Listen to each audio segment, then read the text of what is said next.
Okay, so today we're going to talk about what the derivative tells us, right? So we're learning about the derivative. So what does it tell us? Okay.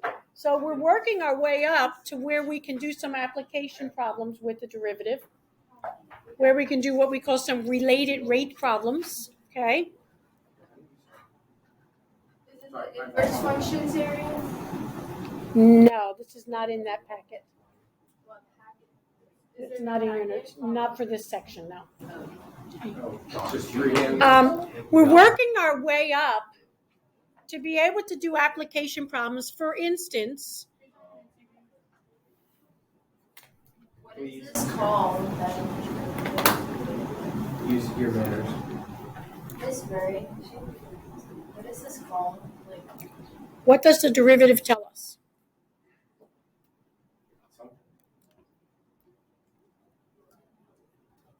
So we're working our way up to looking at application problems that involve a rate of change. So as an example, up north this time of year, you have a lot of salt trucks, right? We're drawing. You can draw it if you like. I'm not very good at drawing it, right? It's close enough. All right. So you have a lot of salt trucks, right? It's a piano. So, so as they drive along, right, you've got this little hopper on the back, and the hopper is distributing salt to the ground, right?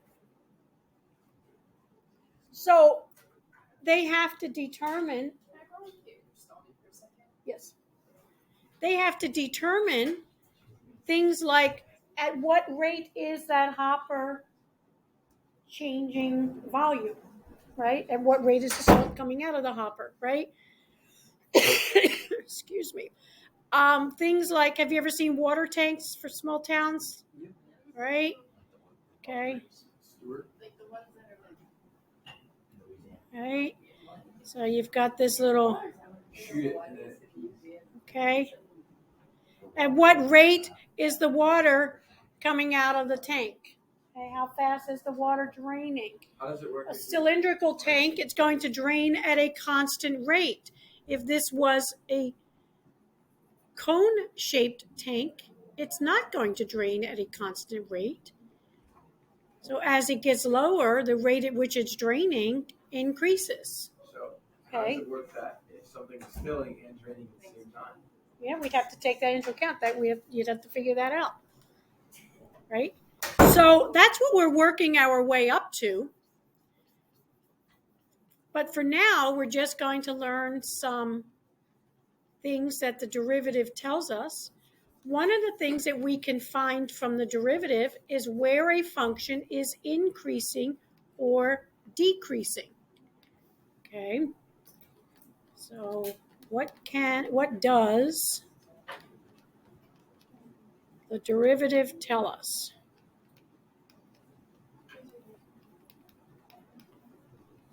Okay. So it tells us where f of x is increasing or decreasing. That's one of the things it tells us. Okay. So if f prime is greater than 0, then f is increasing. If f prime of x is less than 0, then f of x is decreasing. So we look at the derivative to determine whether the function itself is increasing or decreasing.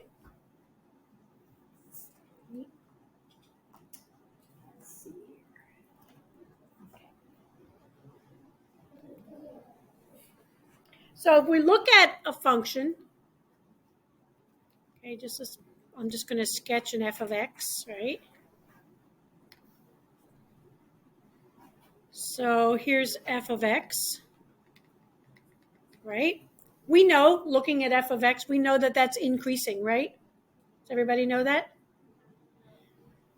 Well, if we look at the derivative at any point on f of x, right, is that derivative, that slope of that tangent line, is that positive or negative? Positive. If we look at this at any point here, all of these slopes, although not the same, they are all positive.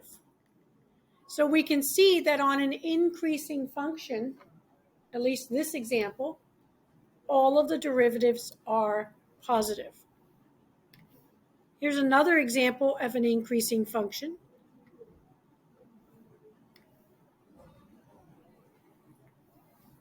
Okay.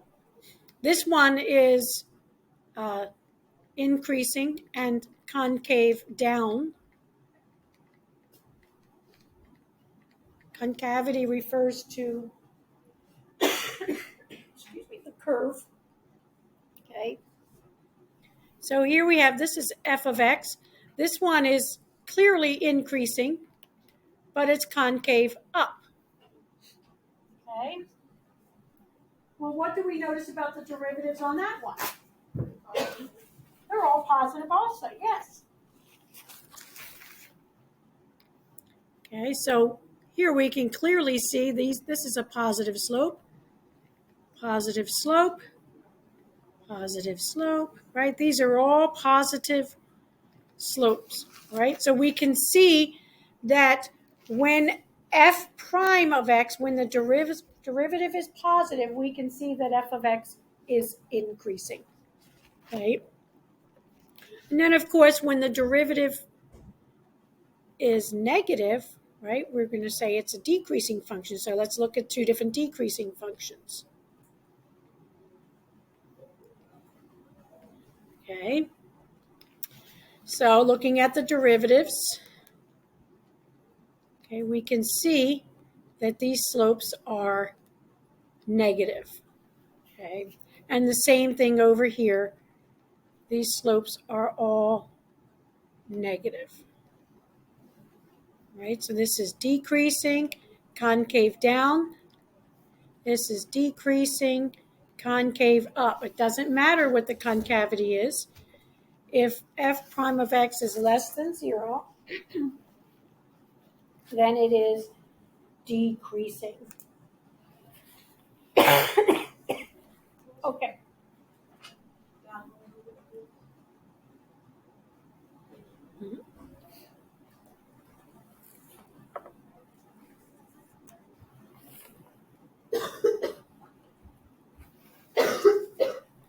Okay, so let's look at a function. Let's say f of x equals x times e to the negative x. I'd like to find the intervals where this is increasing or decreasing. Okay. All right, so in order to do that, what do we need to know? The derivative. Okay. So f prime of x, we're looking at the first times the derivative of the second plus the second times the derivative of the first.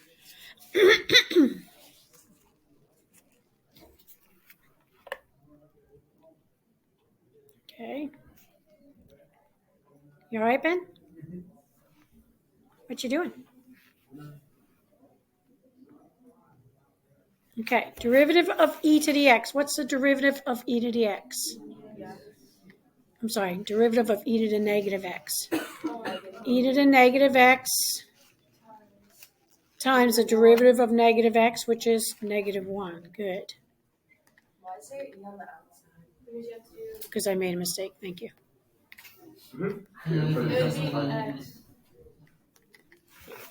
Okay, the next one's just going to be e to the negative x times the derivative of x, which is 1.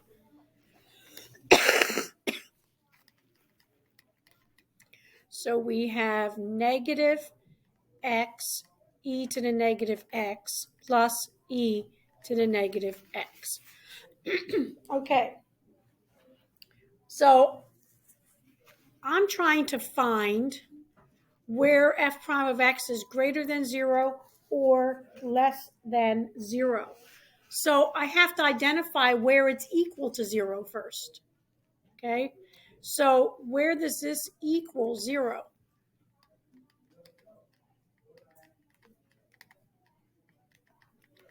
Okay? So what we're doing right now is we're going to identify what we call our critical points.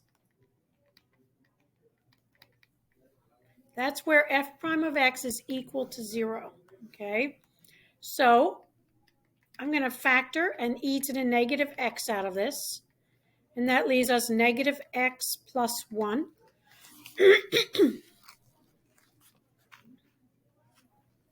So we're going to set e to the negative x equal to 0. And then negative x plus 1 equal to 0. Well, it's not possible to raise something to a power and get 0. So this has no bearing on it. E to the negative x equals 0 has no bearing on it. Okay. If we did e to the 0, that would equal 1. If we used a negative number, that's not going to do it. So we can't get a number risen to a power equal to 0. So we're just looking at negative x equals negative 1. So x equals 1. That's my critical point. Excuse me. Okay. So what we're going to do is we're going to look right here, x equals 1. We're going to look to the left and to the right of that. So we're going to look at f prime of x and then draw some conclusions about f of x. So to the left of 1, so I'm going to just say let x equal 0. What happens with f prime of x? Well, we get 0 times e to the 0 plus e to the 0, which equals, right, this will be 0, equals 1. 1 is positive. If f prime is positive, what does that tell us about f? It's increasing. Let's look to the right of 1. So let's let x equal 2. I'm just picking easy numbers, right?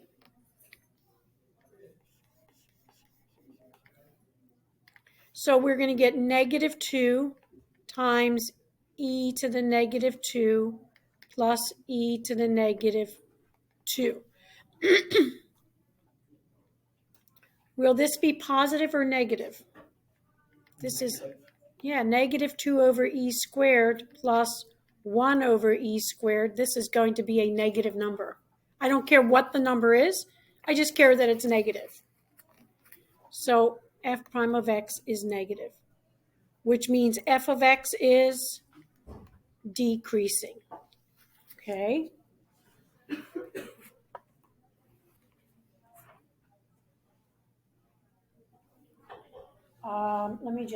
I need to look something up here so that I'm not leading you astray. And I don't see it there. Darn. Darn. It's got to be there somewhere.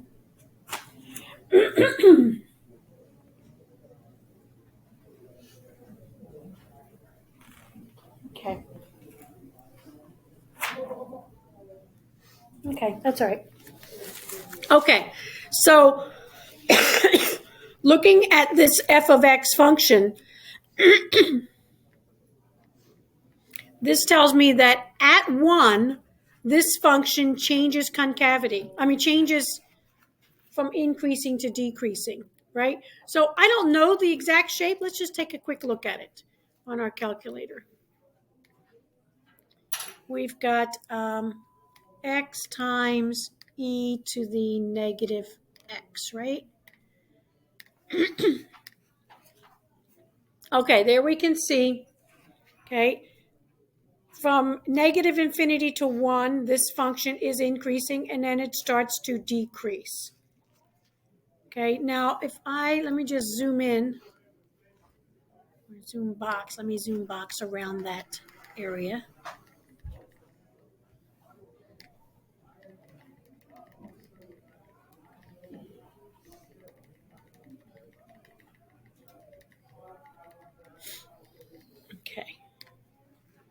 Okay. What do you notice is happening at x equals 1? What point is that? That's the maximum. Yeah, that's the maximum. So we can see that right here at x equals 1, right? I'm increasing, and then I start to decrease, right? We talked about this a little bit already when we talked about position, velocity, and acceleration, right? So if this was a velocity time graph, up here where velocity is 0, right, it stops and it starts to come back down again, right? So we talked about this a little bit before. But so just kind of going back on that, I've identified increasing and decreasing, but now I can tell you that f of x has a relative maximum, or a local, sometimes we call it local, a local maximum at x equals 1. And that information becomes important to us. Maybe not so much the increasing or decreasing, although that is pretty helpful when you're talking about financial things. But that relative maximum is really important. Yes, Faith, question. Could they have been able to tell that without the graph? Without the graph? Oh, absolutely. The fact that this is an increasing and then changing to decreasing, right? In order for a function to be increasing and then change to decreasing, it has to be doing that, right?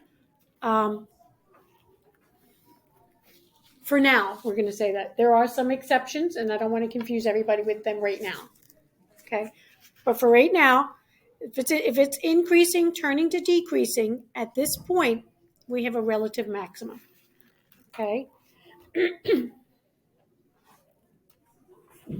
Okay, let's look at another one.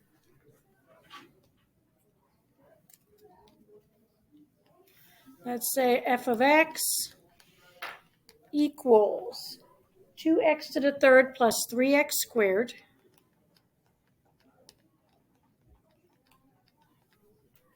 plus 1. There's my function. Let's find the increasing and the decreasing intervals. Okay, the increasing and the decreasing intervals. So what do I have to do? Derivative, okay. So, Manny, do you have 2 iPads? Yeah, my iPad died on 40%.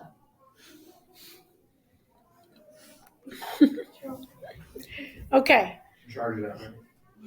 so we have f prime of x. I don't get it. F prime of x, I'm sorry, okay, focus. F prime of x is 6x squared plus 6x. Okay, in order to figure out where it's increasing and decreasing, I have to first find those critical points.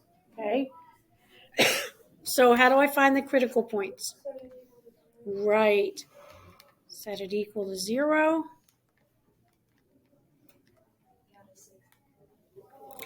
Why am I setting it equal to 0? Does anyone know? Because you're finding the x values. Because it'll tell you. Right. So if you look at this, right, we're changing from positive to negative, right? If f prime, okay, I'm talking about f prime now.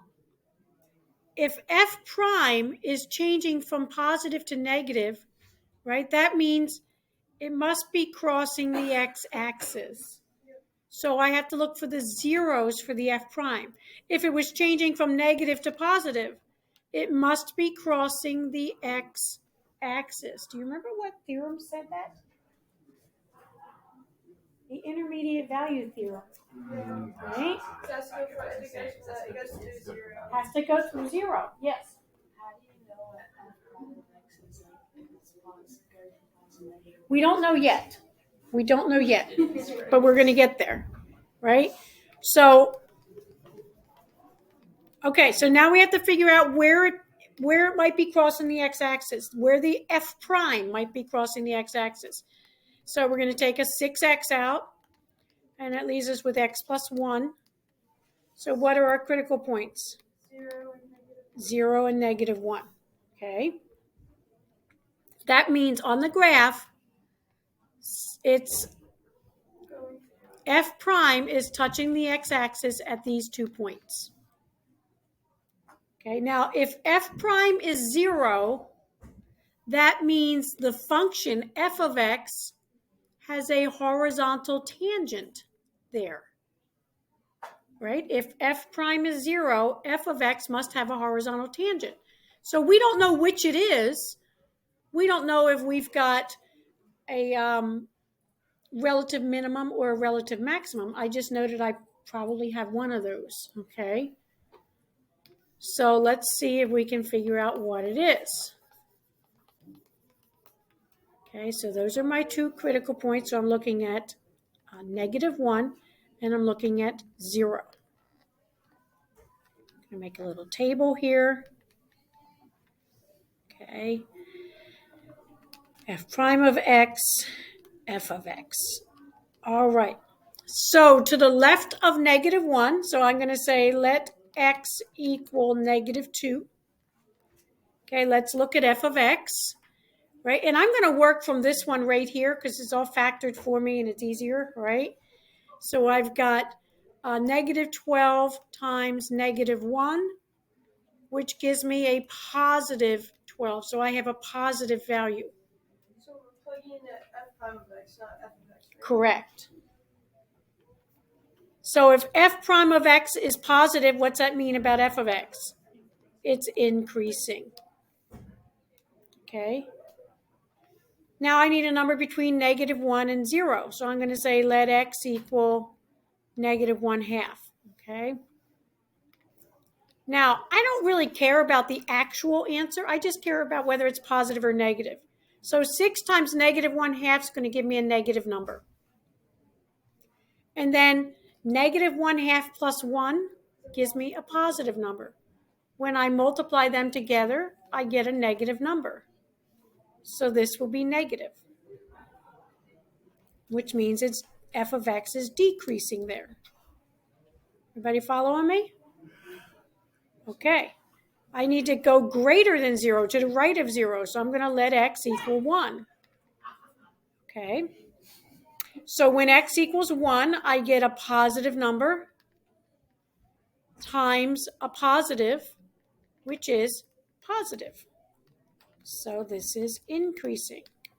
Don't automatically assume that it's going to change increasing, decreasing, increasing, decreasing, because that may not happen.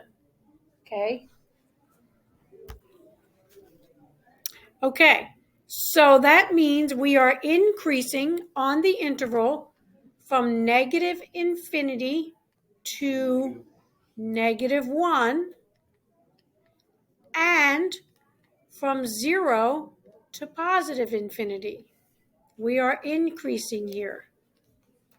We are decreasing from negative 1 to 0.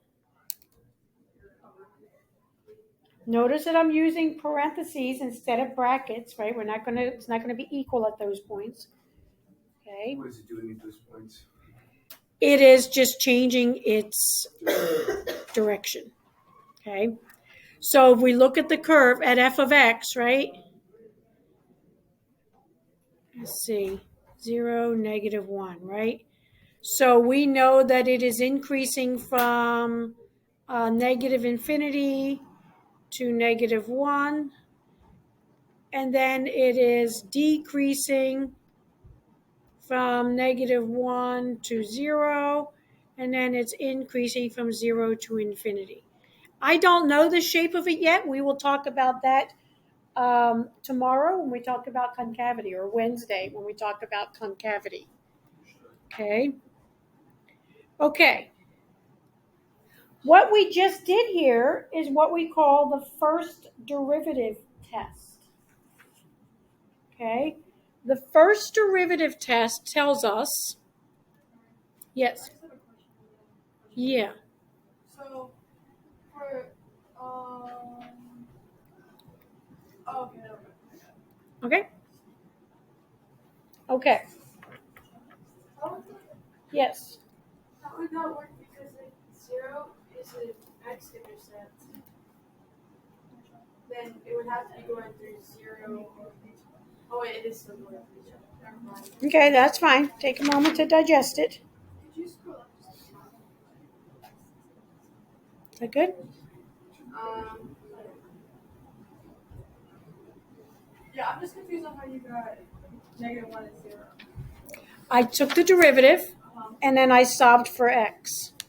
Okay, you wouldn't put the -1/2 that you used. Like you solve, you said even 0 to solve, and then you take the sides of 0. With no change. 0 can't be a x-intercept, right? Because then it would have to go through the origin. We don't know that about f of x yet. Correct. But when you plugged it in and figured out, it would just be one of those where it doesn't work. Right. Just give me just a second and I will back up and go over because there's some confusion. Okay.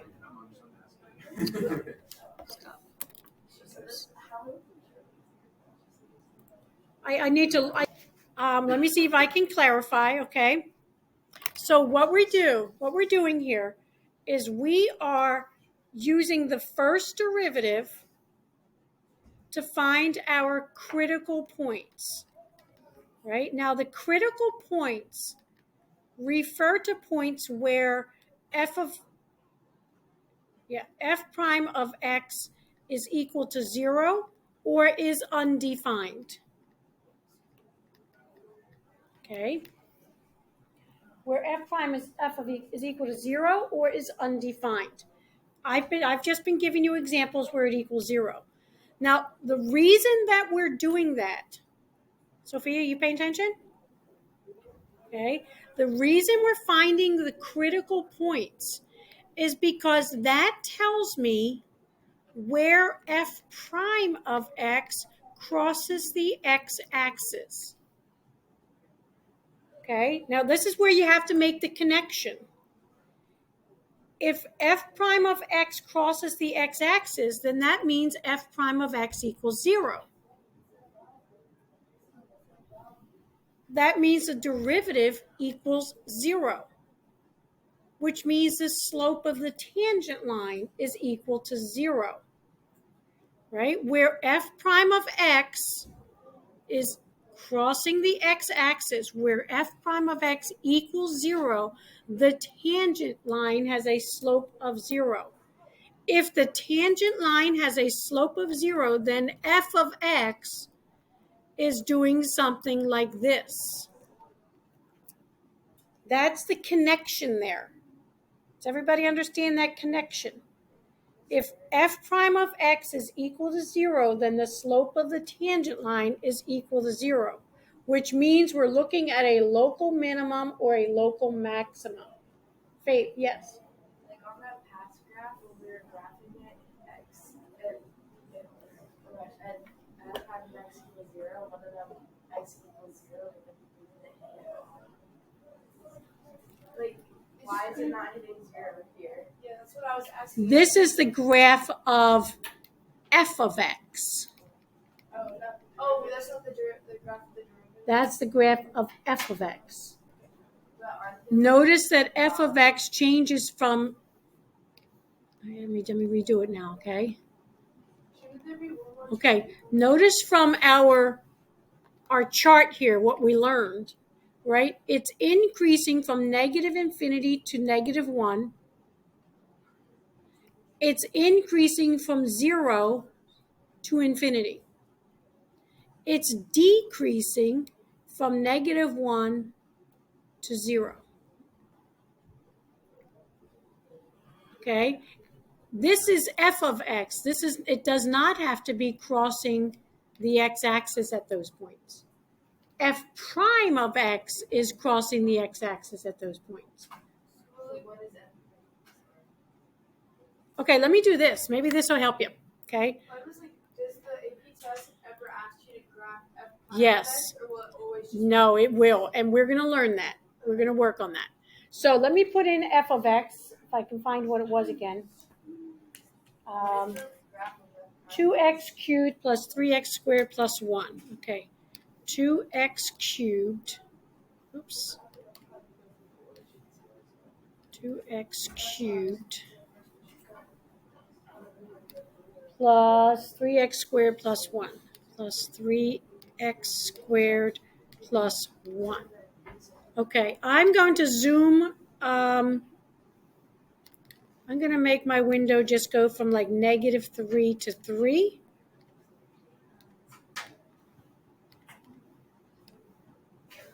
Okay. All right, here, this is f of x. Okay, this is f of x. Notice that it is increasing from -infinity to -1, and then from 0 to infinity. It's decreasing from -1 to 0. Does everybody see that? This is f of x. Now let me show you what f prime of x looks like. Okay, so I'm going to go to math, number 8, derivative with respect to x. Okay, taking the derivative of y1 for all x values. So the red one is the derivative. Okay, the red one is the derivative. Now notice a couple things. First off, notice that the derivative crosses the x-axis. Everybody look and pay attention. The derivative is crossing the x-axis at the point where the function has a local maximum. Look at this one. The derivative is crossing the x-axis at a point where the function has a local minimum. Yes. Wait, so you keep calling it like a local maximum, local minimum? Is there like a There is an absolute maximum and an absolute minimum, yes, which we haven't discussed yet. We don't discuss that. Okay. All right. But that's the connection. Look, here's my derivative. This is where x equals 0, at 0 and at -1. Well, it turns out that the function itself has a local maximum and a local minimum. Will that always happen? No. But if I have, okay, this is important. If I have a local maximum or a local minimum, it must be at a point where the f prime of x is equal to 0. If I have a local maximum or minimum, then f prime of x is equal to 0 there. It's not always the other way around. If f prime of x is equal to 0, does that mean I have to have a local maximum or local minimum? No, it does not. Okay. Okay, because it could be a curve that does this. We might be going like this, right? Yeah. Horizontal tangent, and then it continues. Right? That curve continues to be increasing the whole way. Okay, so that's an example of one that does not do it. Okay, also notice when you look at this graph that the derivative has one less turning point than the actual function itself. Okay. Okay, so let me see here. Oh, I started to give you the first derivative test. Okay, so the first derivative test, right, states if f is continuous, right, so f has to be continuous on the interval that contains the critical point, all right, and f is differentiable. I'm just abbreviating, right, except possibly at point C, which we're calling our critical point. Okay? Because remember, a critical point's where it's either undefined or equal to 0. Okay. If f prime changes sign or changes from positive to negative, then f has a local positive to negative, has a local maximum at x equals c. Okay? If f prime of c changes from negative to positive, then f has a local minimum at x equals c.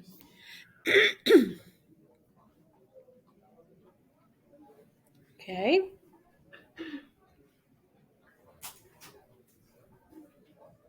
Okay, we'll leave it at that. I'm not going to list the exception for you right now because I don't I confuse you. say we leave the whole day then. How much time have we left? The whole day.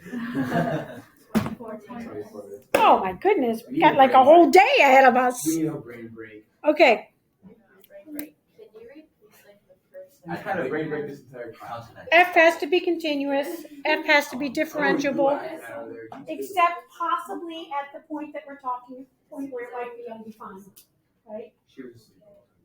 What was like the interval part of it? I don't think she said that. Just basically I'm just saying we're talking about an interval that's containing the point that we're talking about. So if you were asking me if it was increasing on the interval from -1 to 0 and our critical point was 3, I couldn't do this because it's like 3's not even in that interval, so why would I be trying to test it then, right? So it's kind of like really common sense, okay? Okay. This is called the first derivative test. To be honest, I don't fuss over the definition that much because it just makes sense, right? If I'm going from increasing to decreasing, well, clearly that's a local maximum. If I'm going from decreasing to increasing, clearly that's a local minimum. So I kind of just sketch it out like that, okay? It's called the first derivative test. When you do the first derivative test, you have to set it up with the table. But if you're given a justification, the table is not your justification, right? If you're justifying, in the previous problem, if we want to justify that the function is decreasing from -1 to 0, right? We would say because f prime is negative on that interval, right? Looking at this problem that we just did here, give me my local maximum. Local maximum at what point?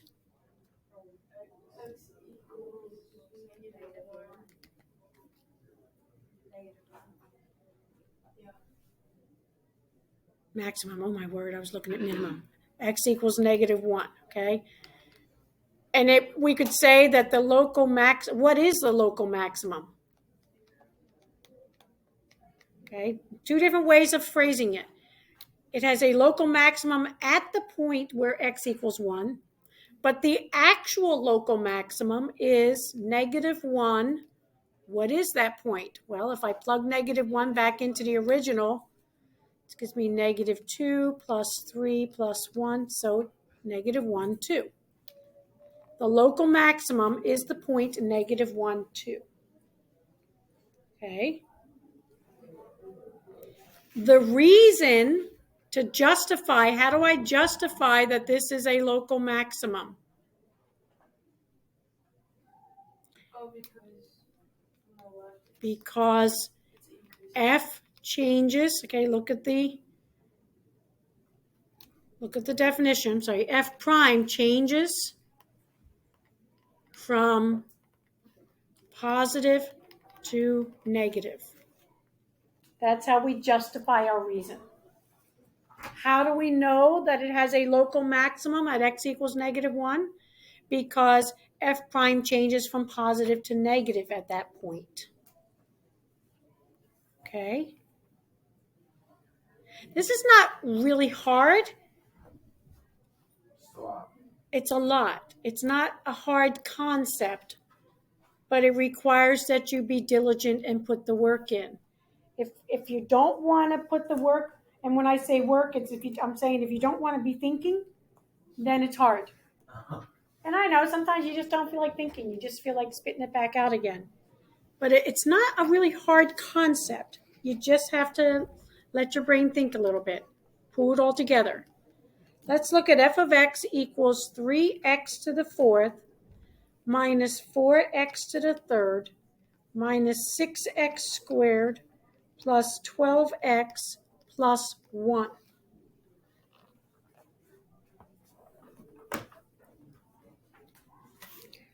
So first, we are going to find the intervals, right? Find the intervals.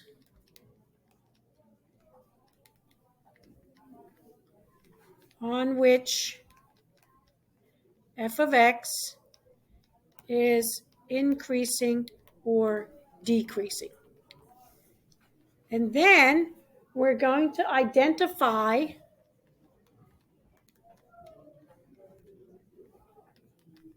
the local extrema. Oops, spelled it wrong.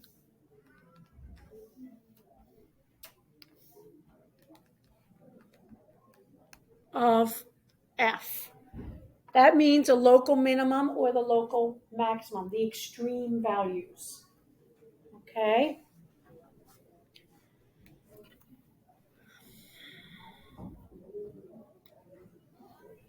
So how do we start? Okay. F prime of x equals 12x to the third minus 12x squared minus 12x plus 12. Yeah, but that's kind of nice because otherwise it would be difficult to factor this. So what do I do now? I took the derivative, set it to 0. 0 equals, okay, I'm going to take a 12 out. And we have x cubed minus x squared minus x plus 1. Okay. So how do I factor this? Yeah, factor by grouping. So we're going to take an x squared out, and that gives me x minus 1. Minus 1, and that gives me x minus 1. Okay, so we get 12 times x minus 1 times x squared minus 1.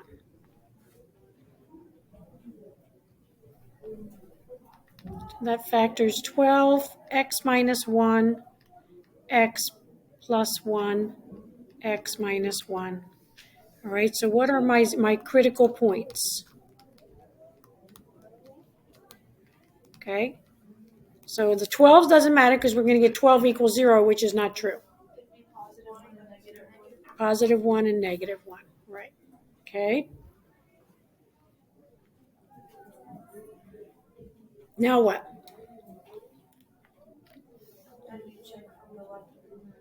Okay, so we get negative 1, positive 1.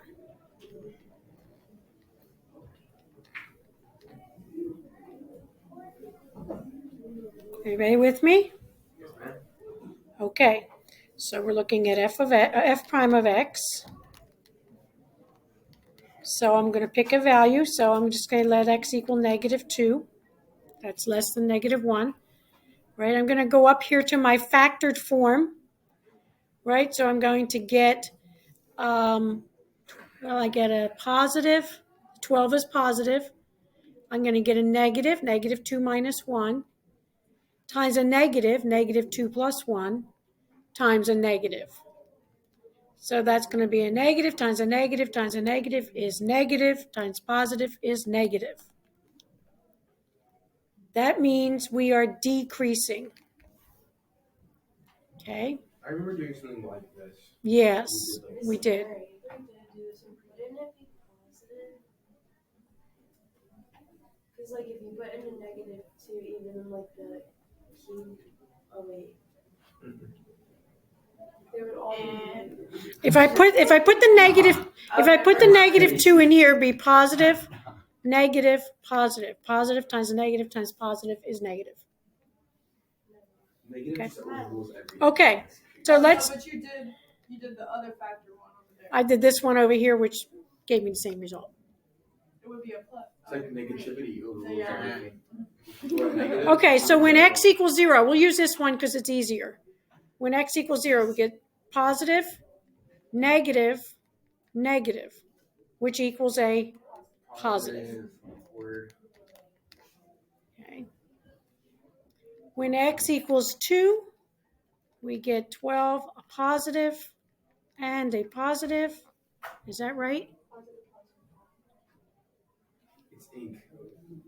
Positive. Okay, so that was surprising. Make sure I did that correctly. Let me check my notes. Yep. Okay. So this is an example where we have a critical point here at x equals 1, but we don't have a local minimum or maximum. Okay, so the first part, okay, first find the intervals, okay, so we are decreasing, or f of x is decreasing on the interval from negative infinity to negative 1, and it's increasing from negative 1 to positive infinity, because it doesn't change at 1. Okay. Now, f of x has a local, what's happening here? We're going from decreasing to increasing, so it's a local minimum at x equals negative 1. Okay.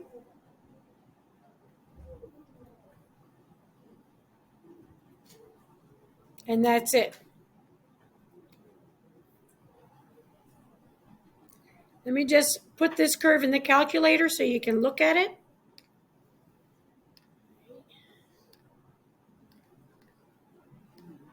So this is 12x to the third plus 12x squared. Oops. Right? Oh, minus 12x squared. Why do you guys just sit there and let me do that? I don't know. Did you play Carson? Are you putting in the prime one Okay. first? Or? Minus 12x plus 12. Now I'm just going to graph the original function. Wow. Okay. So this is f of x. This is what it looks like. Okay. I need to sense me. That's great. Okay. 12x to the. Oh, that's f prime. That's Ha! Is that why you were telling me that? Yeah, that's what I was agreeing. Okay, 3x to the fourth minus 4x to the third.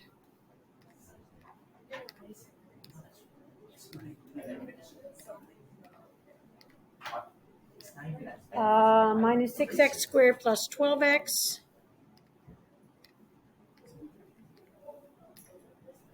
Plus 1. Okay. Okay. So here we can see at x equals negative 1, sure enough, I have a local minimum, okay? If I change my window just a little bit. Okay. So we can see at x equals negative 1, I definitely have a local minimum. At x equals 1, I do have a horizontal tangent here, but it's not a maximum or a minimum, because it's not changing from increasing to decreasing. It's continuing to increase over the entire thing. So there's no local extrema there. It's flat, right? It's not dipping down any. It's Right, constant. exactly. Okay. All right. Okay, so we have a worksheet to do for homework. No.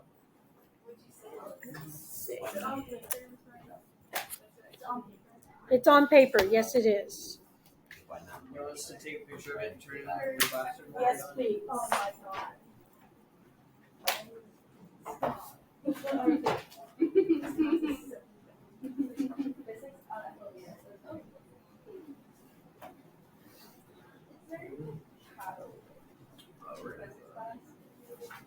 Alright, now why do I see a cosine five?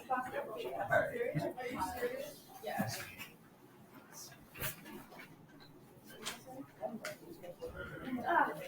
You probably need to work on separate paper because I don't think I left you enough space on it. Can we do it on our notability? Yes, you can.